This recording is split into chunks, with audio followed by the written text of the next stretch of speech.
বাংলাদেশে জাতীয় নির্বাচন চলছে, আর সেই জন্যই মালদার মহদীপুরে আন্তর্জাতিক স্থল বন্দর দিয়ে আমদানি রপ্তানি প্রায় বন্ধ। বাংলাদেশের নির্বাচনে শান্তি শৃঙ্খলা বজায় রাখতে বাংলাদেশ নির্বাচন কমিশনের পক্ষ থেকে এই সিদ্ধান্ত নেওয়া হয়েছে। মহদীপুরে আন্তর্জাতিক সীমান্ত দিয়ে পণ্য আমদানি রপ্তানি হয়, সাধারণ মানুষও যাতায়াত করেন।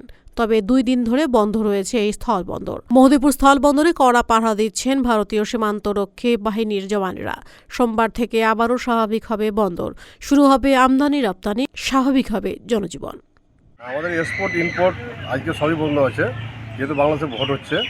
আমাদের বাংলাদেশ থেকে চিঠি এসেছিলেন যে 7, 8, 9 3 দিন বন্ধ। 3 দিন বন্ধ থাকে। 3 দিন বন্ধ।